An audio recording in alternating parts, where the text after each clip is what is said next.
viagens aéreas, 2 jogos fora, 2 jogos...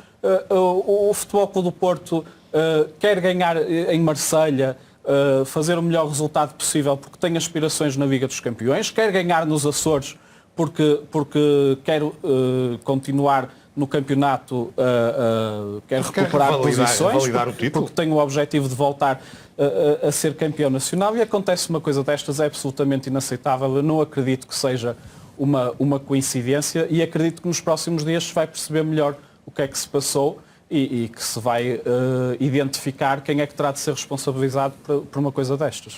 Vamos olhar também para outro dos temas que aqui já foi de certa forma abordado, e a responsabilidade aí pertence ao Estado, que é a ausência de público no futebol. E para isso, antes de começarmos, vamos recuperar umas palavras, umas declarações do passado fim de semana, dia de Taça de Portugal, no Barreiro, com a deslocação do Futebol do Porto ao terreno do Fabril, mas falaram os presidentes das duas equipas. Vamos começar com o líder máximo dos Dragões, Jorge Nuno Pinto da Costa. E agradecer a todos, porque pelo trajeto encontramos muita gente com bandeiras do Futebol Clube do Porto a apoiar-nos, sinal de que gostariam de estar aqui para que isto realmente fosse a festa de futebol.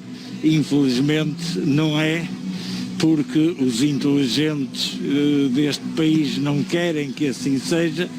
Os responsáveis deste país, que há 2, 3 meses passeavam nas praias a apanhar sol no meio de milhares de pessoas, não se preocuparam com a segunda vaga que diziam que ia existir, mas estavam preocupados era com o seu bronze, e hoje fecham as portas aos estádios, estão a matar o futebol, estão a dar cabo das pessoas que gostam de futebol e que não têm mais nada que lhes dê alegrias na vida, para não permitir que um estádio que tem 22 mil lugares, como tem este, não possa ter aqui 10, 20, 30% de espectadores, como a própria UEFA permite. É lamentável, estão a querer matar o futebol, estão a querer matar clubes como este, que luta para se ingrar, e é triste, é ridículo, é estúpido que hoje não possa estar aqui público, e ainda ontem tenha havido no pavilhão Rosa Mota,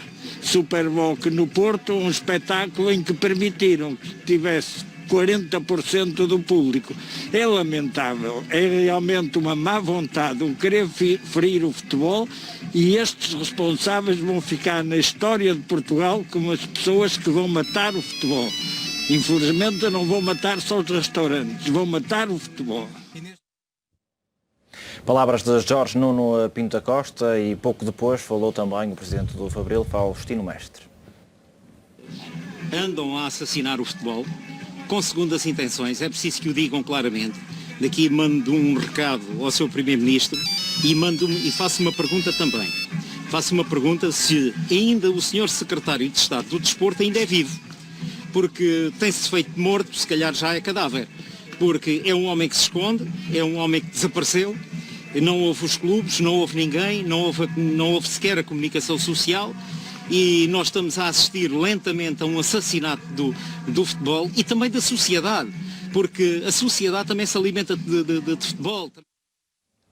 Aqui as palavras também do líder máximo do Fabril, José Cruz, de facto palavras fortes para um momento forte, até porque estamos a falar do dia da Taça de Portugal, ou dos dias da Taça de Portugal, que normalmente são dias de festa para os adeptos, principalmente aqueles que recebem as equipas grandes. Não aconteceu nada disso no Fabril e noutros estádios, e é uma pena sempre, se calhar aqui nota-se também mais nestes dias de Taça de Portugal.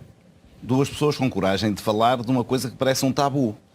O presidente Pinto da Costa, estávamos habituados como o líder do maior clube português, pode não ser em número de adeptos, mas é o maior na sua história recente e por aquilo que tem conquistado. E de longe o melhor, em termos qualitativos, nos últimos anos isso é uma evidência que salta à vista de toda a gente, mesmo daqueles que não querem ver.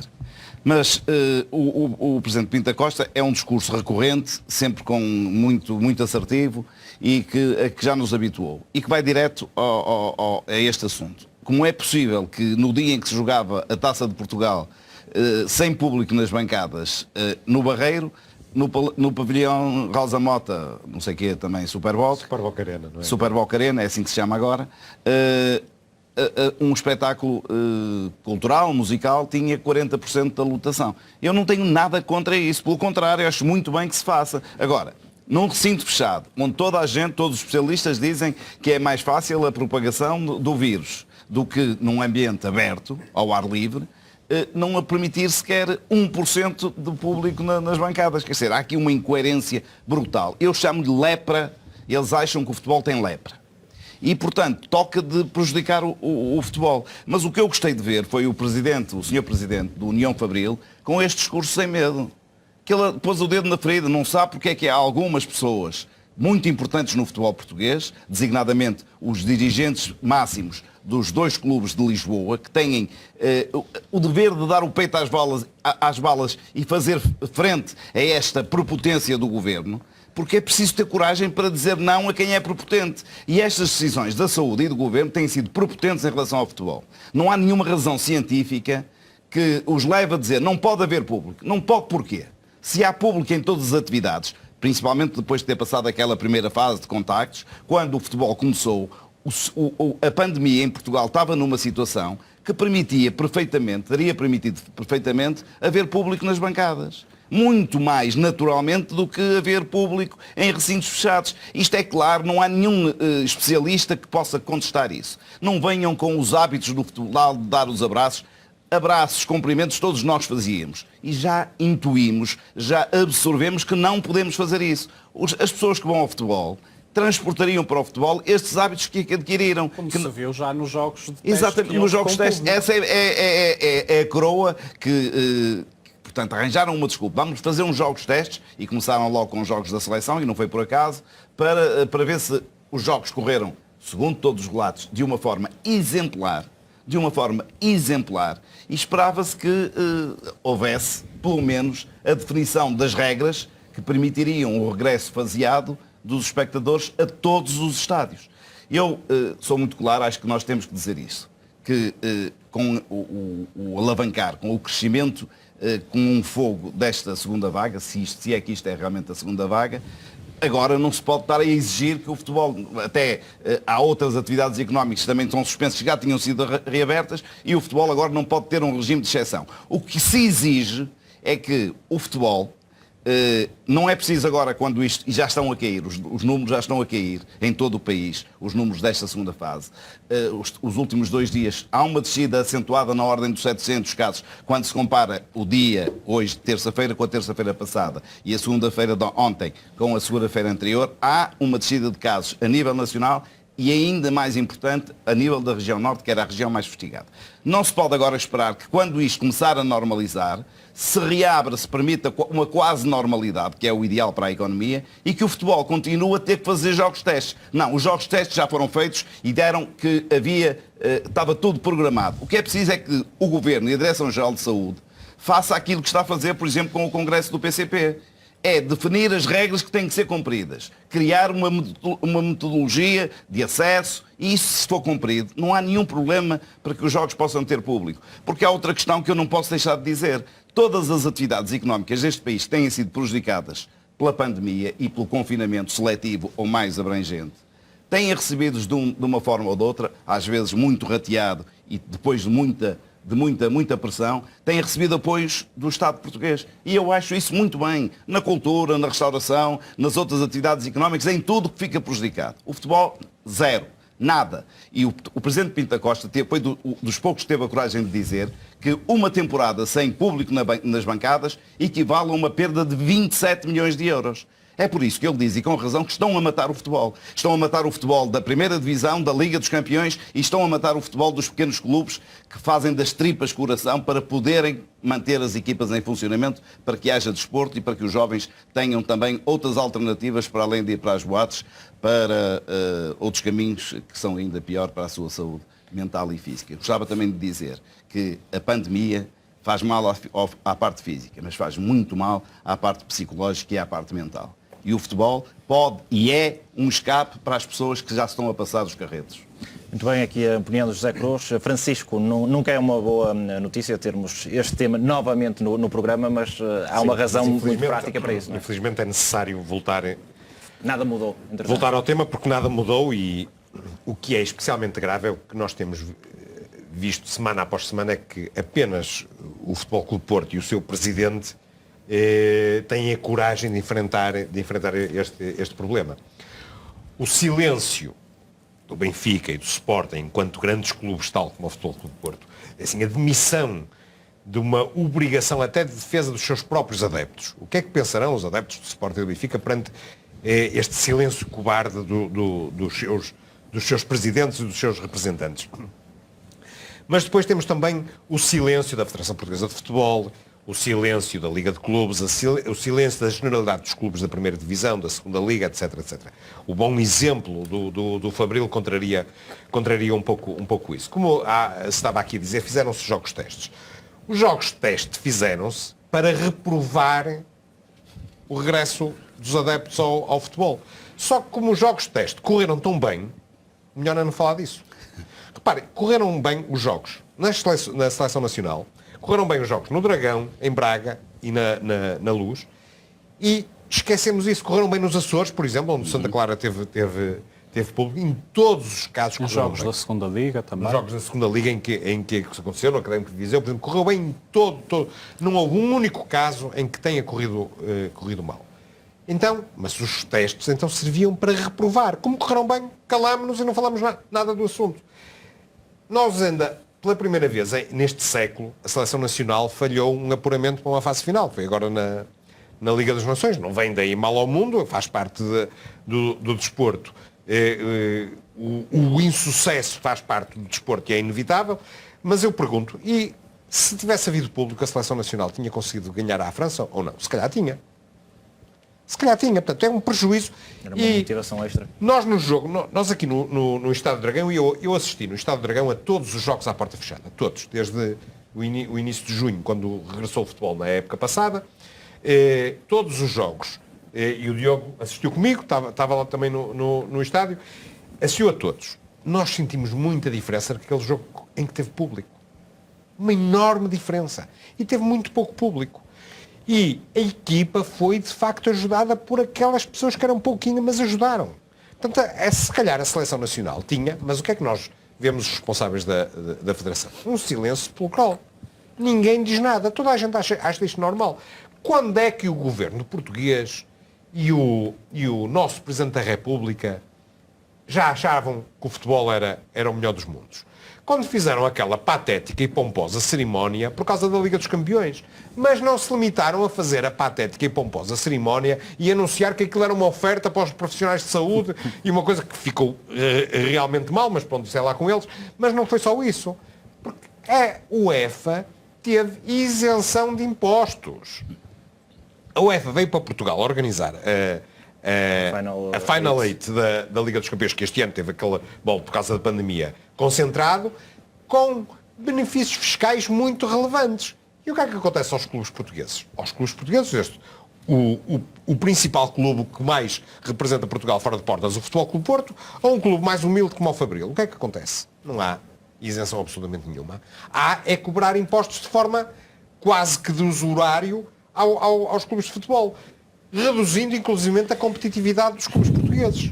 Já aqui abordamos, o clube português paga 50%, um jogador custa sempre mais 50% de impostos, mais segurança social ultrapassa os 50%. Comparando com outros mercados que têm benefícios fiscais, sei lá, por exemplo, o futebol italiano, pagam muito menos de impostos que o futebol português. Até agora, houve algum anúncio de algum apoio ao futebol? Houve, à UEFA. Agora, para os clubes de cá, para a Federação, para os clubes de cá, houve algum apoio? Não houve. Estão as camadas jovens paradas. Os clubes com enormes dificuldades. Se há área em que, mesmo internacionalmente, Portugal se pode orgulhar de ser um país de ponta, é no futebol. É verdadeiramente no futebol. Mas no futebol. E então, quando foi a Fórmula 1, houve público. E público não foi pouco. E pelos vistos nem se portaram muito bem, pelas fotografias que a gente viu. Mas no futebol portaram-se sempre muito bem. Esta incoerência é terrível e inaceitável. Mas, reafirmo e volto ao início. Pior de tudo é ver o medo com que os responsáveis do Benfica e do Sporting tratam isto. Medo de enfrentarem o papão do governo. Não têm coragem. Porque eles estão a ser tão prejudicados como todos os outros. Mas ficam calados. Estão à espera que continue a ser Jorge Nuno Pinto da Costa a dar o peito às balas. É de facto um trajeto ímpar o de Jorge Nuno Pinto da Costa, que já vem do século XX com um trajeto de vitórias e de grandes contributos para o crescimento do futebol português e tem que em 2020 servir de exemplo para toda a gente e mostrar como é que se tem que reclamar, se tem que se protestar, que tem que se ter o direito à indignação perante um comportamento profundamente injusto do Estado português. Os espetáculos culturais. Nós sabemos quão está a sofrer os profissionais da cultura neste país. Acho muito bem que se permita que haja os espetáculos. Agora, não se pode permitir 40% de lotação em recintos fechados e depois não permitir, ao abrigo de questões sanitárias, que em estádios amplos, com muito espaço, modernos, não possa haver 20% sequer de lotação. É inaceitável. Diogo, uma incoerência lesa futebol, neste caso é mesmo o futebol e os clubes, os jogadores e os adeptos, os maiores lesados.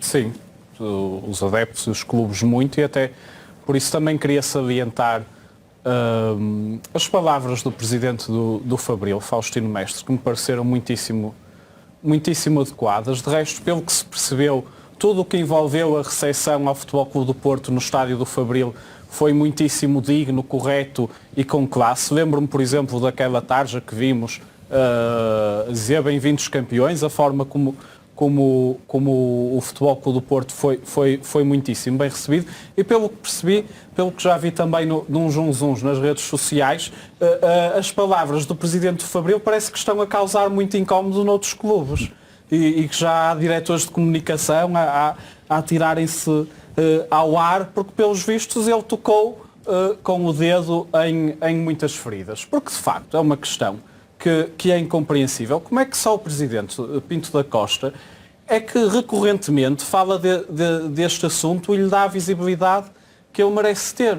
E o presidente do Fabril, que normalmente não tem oportunidade, porque não tem espaço na comunicação social nacional, aproveitou a oportunidade que a circunstância de jogar com o Futebol Clube do Porto lhe deu, de ter maior visibilidade, para entrar nesta luta, que é uma luta justíssima. E houve coisas que ele disse, muito bem, por exemplo, o caso do Sporting de Lisboa é paradigmático. O silêncio do presidente do Sporting de Lisboa, que agora, eles também agora começaram com a propaganda a dizer ele já vai servir a pátria como militar e não sei o quê, que é, porque terá sido, parece-me, requisitado. Que é obrigatório no âmbito do estado de emergência. Exatamente. Por isso ele foi obrigado, não se foi oferecer, porque quando não foi obrigado não se foi oferecer. E agora, mas a propaganda lá vem. O que é que lhe acontece? De facto, quando ele tem público no estádio, normalmente é desagradável para ele, porque é insultado, é assobiado, é criticado, a sua gestão é condenada. Eu vi, não há muito tempo, umas declarações do antigo jogador Beto, que julgo que jogou no Real Madrid, não é? Aquele Beto, que foi team manager do Sporting e jogou no Real Madrid, a dizer que o Sporting, a quem está a correr bem esta época, apesar de ter sido goleado em casa por uma equipa austríaca, de resto está a fazer um belíssimo campeonato e está no primeiro lugar isolado, que beneficia de não ter público. E ele próprio disse, ele até há bem pouco tempo era team manager, por isso ele conhece bem aquela equipa, por isso daí esse silêncio. Só que esse egoísmo do presidente do Sporting de Lisboa de não querer público para não ser insultado no seu próprio estádio, e já nem falo do Luís Filipe Vieira e do presidente do Benfica, a quem também nas últimas semanas, até pelo contexto eleitoral do Benfica, não seria muito conveniente ter público nos estádios, claro, estão caladinhos, mas o futebol, perdoem-me a expressão, que se lixe o resto do futebol. E o outro aspecto que também cumpre continuar a salientar, e foi feito pelo presidente Pinto da Costa, é a discrepância, porque isso é que torna tudo absurdo.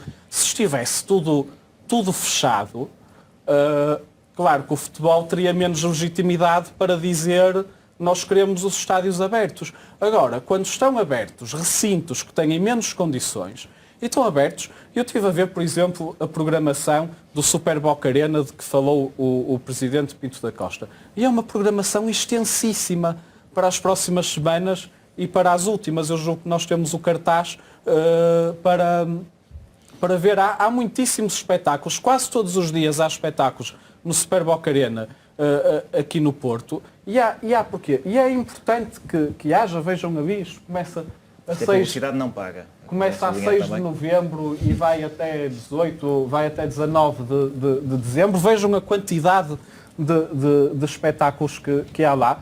E é muitíssimo bom sinal que haja a possibilidade de os organizar. Porque, de facto, estes músicos, estes artistas, precisam de trabalhar. E à volta deles há centenas, milhares de pessoas que precisam de trabalhar também. Porque isto não é só o Jorge Palma ou a Mafalda Veiga que precisam dos seus cachês. Claro. Há muita gente que trabalha à volta, nos próprios espaços, os técnicos, som, produtores, de luz, etc. A economia associada aos espetáculos envolve muita gente. Da mesma forma um jogo de futebol, que a economia dos jogadores de futebol. Quem sofre por não haver público nos estádios, sofre diretamente o espetáculo, o jogo, sofrem os adeptos e sofre toda a economia que existe em torno do futebol, de muita gente, de muitas milhares de pessoas, de muita gente humilde. E de facto é triste. E é importante continuar essa luta. É muitíssimo bom que o presidente do Fabril compreende-se. O Fabril, enquanto CUF, já foi uma equipa muito importante do futebol português, desceu há 45 anos, tem um estádio de fazer inveja, velhinho, mas com condições ainda assim de fazer inveja. Há muitas equipas da primeira e da segunda liga. Um estádio, como tivemos a oportunidade de ver, bastante grande, com espaço para mais de 20 mil pessoas, que teria muitíssimas condições. Houve adeptos do Futebol Clube do Porto que procuraram, como o jogo foi cedo, ainda conseguiram antes sem furar o recolhimento obrigatório a partir das 13 horas, ir à rua para ver o autocarro passar. Vejam o amor que estes adeptos têm pelo clube, a ligação que procuram manter com o clube, que os faz ir à rua só para ver passar um autocarro, em que não vem nada, vem um autocarro, nem vem sequer quem vai lá dentro, mas não têm a oportunidade de ir ver um jogo quando podiam fazê-lo com toda a segurança, como aconteceu no Estádio do Dragão, no jogo com o Olympiacos, no Estádio da Luz, no jogo com o Standard de Liège e noutros estádios deste país. E isso não acontece porque quem tem poder em Portugal decidiu que o futebol não conta e é para estrangular. Desculpa, estão completamente de cabeça enterrada na areia. Nós vemos, por exemplo, que se passa em Inglaterra. Em Inglaterra estão agora dia 2 de dezembro, em dezembro é já para a semana. Não é, em dezembro não é uma coisa longínqua, é para a semana. Para a semana, o futebol em Inglaterra já volta a ter público. a curto prazo com um horizonte de 50% da lotação dos estádios. 50% a curto prazo. Porquê? Porque criam-se condições. Há condições, de facto, para ter público. Não é compreensível que determinadas atividades possam ter público e outras não. Não há. Não se entende. E mas os Estados portugueses até são mais recentes que muitos dos Estados ingleses. Não te santes comigo, são 15 segundos, podes cronometrar. Mas a mim o que me causa mais estranheza é que há notícias que no Conselho de Ministros, os vários ministros, têm lutado para que as áreas de atividade que estão sob a sua alçada recebam, e muito bem, apoios do Estado nesta fase difícil que estamos todos a viver. É da cultura, é a restauração, é a hotelaria, são os transportes, é o comércio, eu sei lá. Todas as áreas de atividade que estão a ser prejudicadas. Constato com muita pena minha que os responsáveis pelo desporto, designadamente o Ministro da Educação e o Secretário de Estado da Juventude e do Desporto, têm-se mantido quedos e mudos, à boa maneira, como dizia o Presidente, a fazer-se de morto, ou se calhar já cadáver. João Francisco Ribeiro, vamos vendo aqui notícias sobre a Premier League. Há outros casos idênticos, até na UEFA, a própria UEFA já permitiu isso por toda a Europa, naturalmente, mas em Portugal continua e mantém-se essas portas fechadas aos adeptos. É verdade, infelizmente há cerca de 2 meses vim aqui e por acaso foi um dos temas que abordámos e passado 2 meses está tudo igual ou provavelmente pior.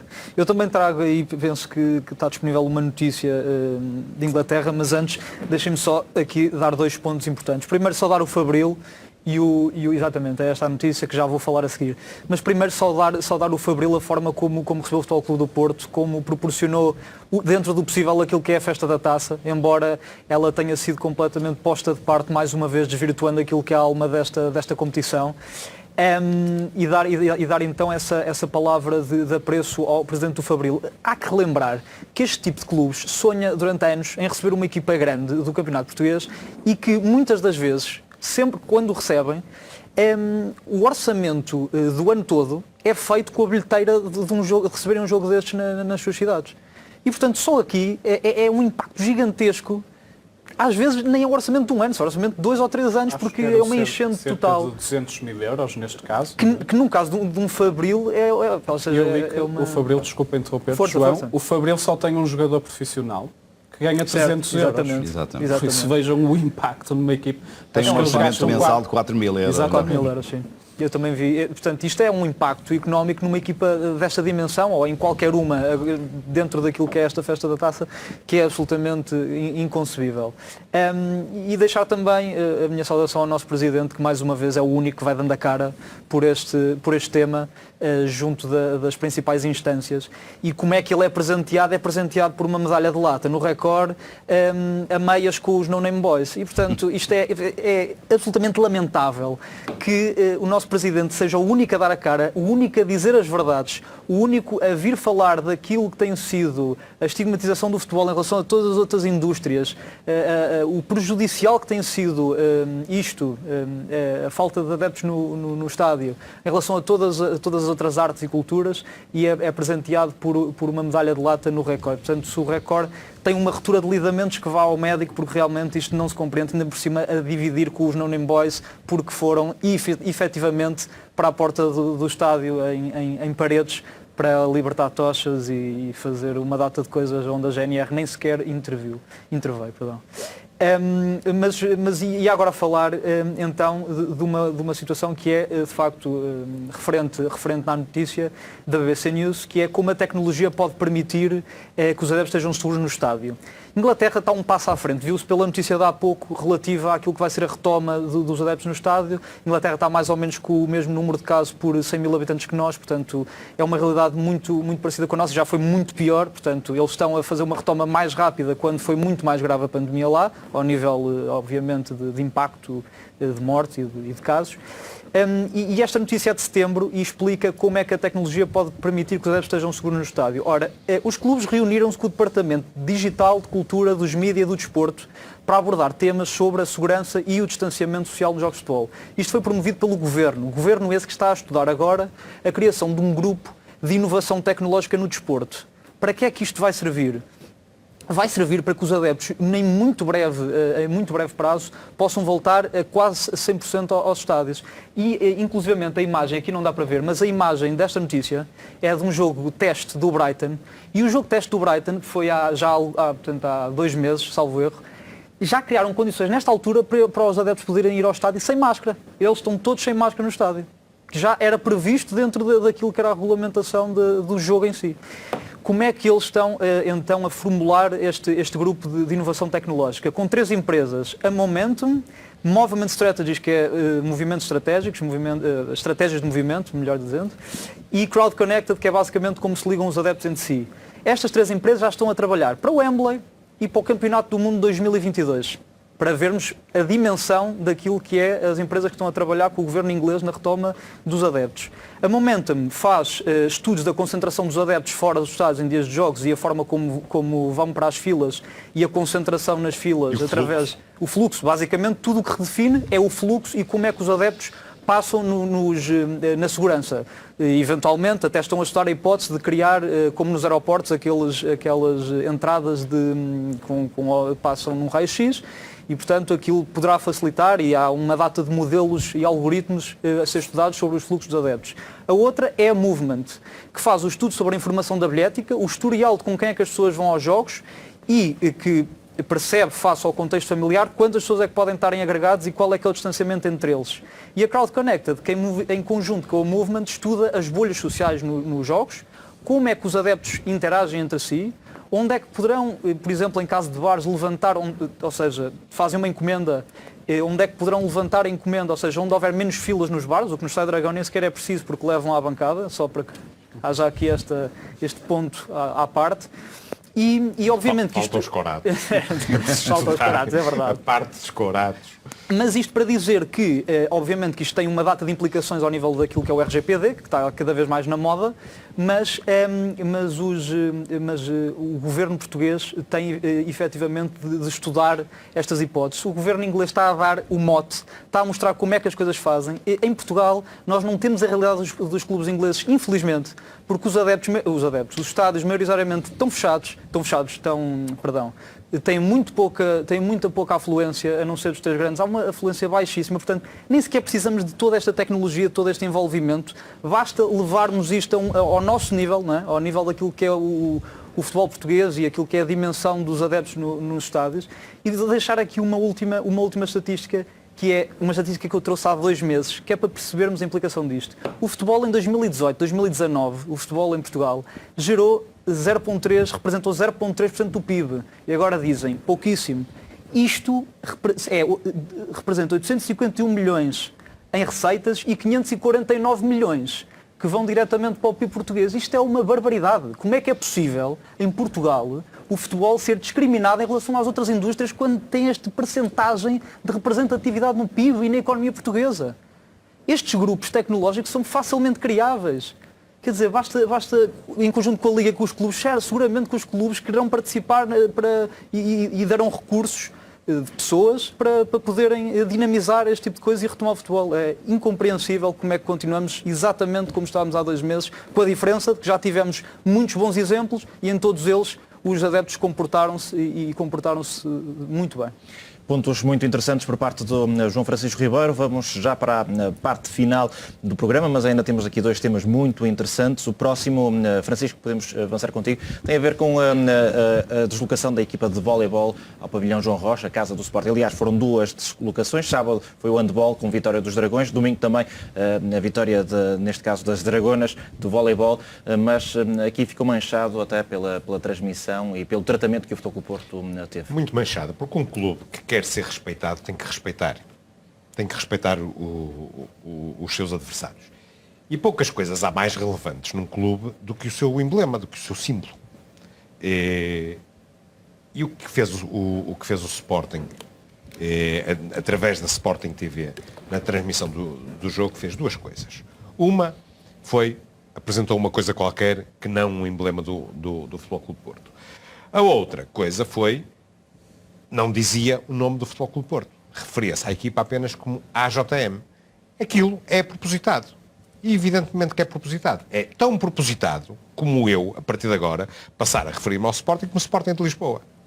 Não vão gostar. Pois não, nós também não gostamos que nos desrespeitem. Portanto, é assim, o Sporting de Lisboa não gostou de defrontar o Futebol Clube Porto em 2 dias seguidos no pavilhão de Alvalade, obra que homenageia um grande presidente do Sporting, João Rocha, e que foi construída por outro presidente do Sporting, Bruno de Carvalho. E eles não gostam disso, não gostaram daquelas camisolas. Aquelas camisolas azuis e brancas, com riscas verticais, foram lá ganhar-lhes no handball e ganhar-lhes no voleibol. E há que encontrar maneiras de depreciar isso. É assim, um clube, quando é sério, está do lado certo das coisas. É assim, está do lado certo, é, por exemplo, o Futebol Clube de Porto pôs-se do lado do Sporting naquela luta dos títulos do passado. E o Sporting é o grande beneficiado disso. Porquê? Porque tinham razão. Tinham razão, ok. Portanto, não está em causa. É ter respeito pelos clubes. Os clubes têm que competir no terreno do jogo. Seja em que modalidade for, desde a sameirinha ao futebol, em tudo têm a obrigação de competirem com lisura. E depois têm a obrigação de se respeitarem mutuamente. O Futebol Clube Porto teve, durante muito tempo, relações cortadas com o Sporting. Porquê? Foi o Sporting que as cortou. E quando o Sporting contactou o Futebol Clube Porto para reatar relações, o Futebol Clube Porto disse, ok, nós estamos disponíveis para reatar relações, mas foram vocês que cortaram, têm vocês que dar o passo para as reatar, não somos nós. E foi possível que isso acontecesse. E agora, há uns inteligentes quaisquer, que não sei quem são, nem me interessa, que têm este tipo de mesquinhez que só diminui o Sporting. O Sporting tem a obrigação de respeitar o Futebol Clube do Porto e todas as equipas do Futebol Clube do Porto. Quando o Futebol do Porto ganha, quando o Futebol Clube do Porto perde, quando empata, em todas as circunstâncias. E se querem ser respeitados, respeitem. João Freitas Ribeiro, momento negativo, neste caso do adversário do Futebol Clube do Porto, do Sporting. Como o Francisco disse muito bem, se querem ser respeitados, respeitem, não é? E o Sporting é um clube que não deve dar-se a este tipo de situações. Eu tive a oportunidade, aliás, quando soube que iríamos abordar este tema, fui só ver ali os primeiros minutos deste jogo de voleibol, perdão, para perceber de facto como é que foi a abordagem dos comentadores. Havia dois comentadores, uma narradora e um comentador, que era a Solange Rodrigues e o Hugo Fernandes. A Solange Rodrigues começou por afirmar sempre Futebol Clube do Porto, dizia Futebol Clube do Porto, ou então dizia AJM Futebol Clube do Porto. E depois entrou o tal Hugo Fernandes, que era o comentador atribuído a este jogo, que as duas primeiras vezes que se referiu ao Futebol Clube do Porto disse este JM e esse AJM. E eu pensei, eu não consigo ouvir mais isto. Isto é de um desrespeito e de uma falta de nível. É que já nem é só connosco, é também com a própria academia, não é? E portanto, é absolutamente lamentável este tipo de situações vindas de um canal como o do Sporting. Se o Sporting quer ter um canal e quer que esse canal seja bem visto, bem sucedido, não é seguramente a ter estas faltas de respeito que vai ganhar o respeito dos outros. E eu trago também aqui uma questão que é, em 2018, também já houve um momento infeliz com um comentador da Sporting TV que se referiu a um jogador do Juvenis C do Sintrense, que era negro e que estava a sair de campo, como estava a sair um pouco mais devagar, porque creio que o Sintrense estava empatado, disse que ele tinha sido operado à próstata. Quer dizer, este tipo de comentários é absolutamente lastimável e em nada dignifica um clube como o Sporting. Espero, honestamente, que isto não seja nenhum tipo de conluio com os vizinhos da segunda circular, porque senão corremos o risco de até 2022 o Sporting, que vai ter as suas próximas eleições, se alimentar alguma falta de transparência nas eleições e tirar a palavra aos seus candidatos, representa uma verdadeira benfiquistização do seu canal. E, portanto, eu espero certamente que se venham retratar deste tratamento, porque no Porto Canal nunca tivemos esse tipo de tratamento com o Sporting de forma alguma e sempre os respeitámos como adversários. A democracia ainda vai ser um dos temas, mas para já, Diogo e José Cruz, começamos pelo Diogo, ainda sobre este tratamento ou destratamento por parte da Sporting TV. Foi uma vergonha. Tanto eu acompanhei o jogo em direto e a partir de... A narradora pode ter dito Futebol Clube do Porto no início, mas depois também teve sempre o jogo inteiro a dizer AJM. E depois houve uma outra vez, muitíssimo raramente, em que se enganava, em que se percebia que era um engano e dizia Futebol Clube do Porto, que era o que lhe saía, e tentava logo corrigir. E era o que ela via, e dizer, era a equipa que estava a jogar no Futebol Clube do Porto. Qualquer pessoa que olhasse para aquilo percebia. Claro. Mas houve comentários, uma quantidade de comentários que foram feitos sobre o treinador da AJM Futebol Clube do Porto. Cada vez que tinha uma reação, começava logo a dizer este treinador é sempre a mesma coisa e tal, está a tentar destabilizar.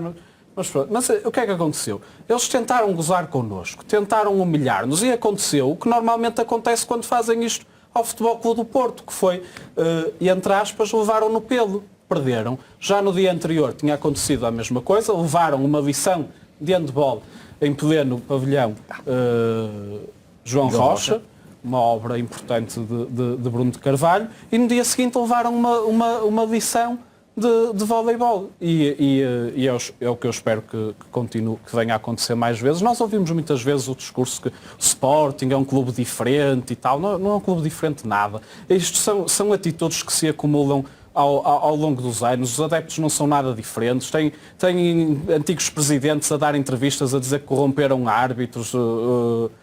Ainda volta e meia isso é partilhado nas redes sociais. Agora não me estou a lembrar, Jorge Gonçalves, acho eu, o Bigotes, que disse que pagava árbitros e não sei o quê.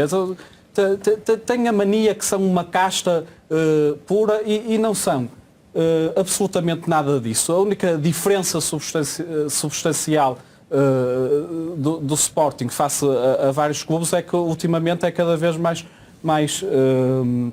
mal dirigido. Por isso isto não me surpreendeu nada e confesso, não me afeta absolutamente nada que o Sporting de Lisboa faça isto. Que continuem a fazer e que os resultados continuem a ser o Futebol Clube do Porto a dar-lhes lições, seja em que desporto for. Já na reta final, José Cruz, ainda a tua opinião sobre esta forma de estar? Eu não vi o jogo em direto, mas comecei a receber tantas mensagens de pessoas que normalmente me alertam para coisas anormais, para que depois, eventualmente, esses assuntos venham aqui a ser debatidos no Porto Canal, que rebobinei e fui ver. E tive vergonha daquele serviço prestado em termos de comunicação, porque a Sporting TV é um órgão de comunicação social que está obrigado a leis e a princípios, como todos os outros órgãos de comunicação social, por exemplo, como o Porto Canal. E o direito ao nome é um direito constitucional. O direito ao bom nome é um direito constitucional. Já agora pergunto, o que é que a IERC vai fazer neste caso? Omitir o nome de um clube desportivo, deliberadamente, é uma omissão que deve levar a uma intervenção da IERC, porque isto não é brincar com os meninos da esquina, nem com o jovem jogador que tinha tido problemas de próstata. Isto é uma coisa séria. O Futebol Clube Porto, a AJM, Academia José Moreira, é uma entidade jurídica que tem este nome e que esse nome tem que ser pronunciado, nomeadamente nas transmissões televisivas. Já agora, para terminar, sei que estás um bocadinho apertado, eu só espero que, apesar das alianças escondidas, mas como todos já vimos, têm rabo de fora, não seja agora a Sporting TV a seguir os passos da BTV. Vamos para o último tema e vamos falar de democracia e sublinho esta notícia do Observador referente às eleições do Benfica, e o Benfica acaba por rejeitar o requerimento para a contagem dos votos em papel das últimas eleições. Aqui está a notícia e Diogo, mais um parágrafo, mais um capítulo destas eleições bem diferentes de outras que fomos acompanhando ainda durante este 2020. Sim, isto é mais um mito da propaganda do Benfica que está a ruir aos olhos de toda a gente que não resiste ao teste da realidade. O que é que se passou? As eleições do Benfica foram realizadas com voto eletrónico, mas de cada vez que uma pessoa votava, era impresso um papel com o seu voto que depois era depositado numa urna, com o objetivo óbvio de se poder confirmar com os votos em papel se o resultado eletrónico estava correto. As listas da oposição a Luís Filipe Vieira, que ganhou com uma percentagem muito significativa, pediram, ou elementos dessas listas, pediram a recontagem dos votos, que foi rejeitada por quem?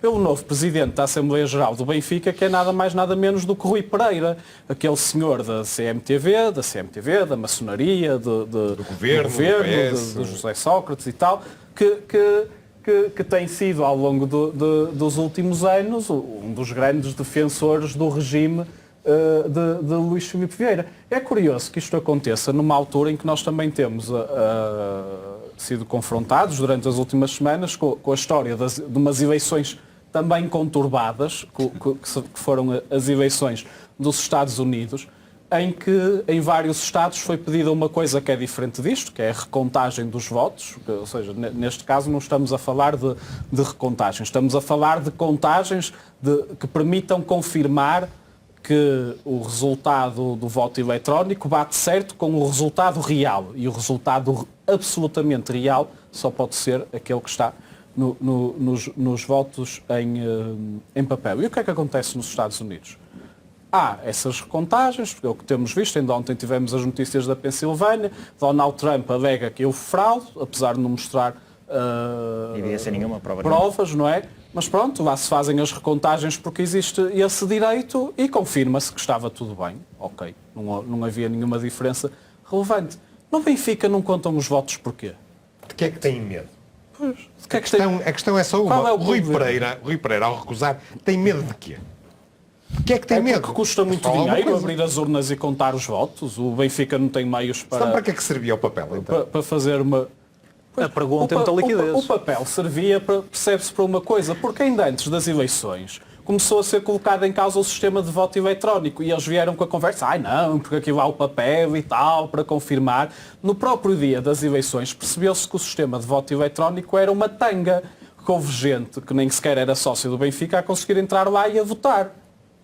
Isso, não estou eram a andar hackers. pelas redes sociais e não eram hackers, e não eram pessoas normais. Andavam a ser partilhados links no Twitter em que qualquer pessoa clicava e conseguia entrar lá e votava. Mas havia uma segurança que era os votos em papel. Chega a hora da verdade, saem os resultados, o Vieira goleia, é o maior, os outros, pronto, mas vamos lá ver então os resultados em papel. Não, nisso não se mexe. Não sei se já os queimaram, se já os enterraram, se já estão na porta Foram 18. reciclados em taças.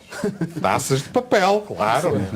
É provável. Mas isto deixa então cair aquele mito, a história do Benfica, o clube mais democrático. Nós tivemos eleições no Futebol Clube do Porto há 6 meses, 5 meses e tal. Tiveram várias candidaturas, houve 4 candidaturas, 3 delas a todos os órgãos, uma só para o Conselho Superior. A lista encabeçada por Jorge Nuno Pinto da Costa venceu com um resultado muito claro, que não foi colocado em causa por nenhuma das listas. Se fosse, tinham os mecanismos à sua disposição, certamente, que ninguém levantaria qualquer problema, recontagens, contagens, tudo o que quisessem fazer. Por isso vejam a diferença entre...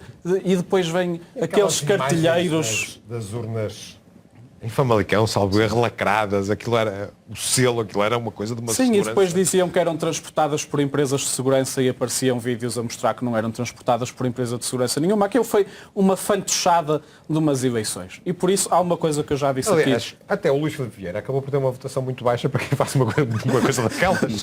Fiquei surpreendido.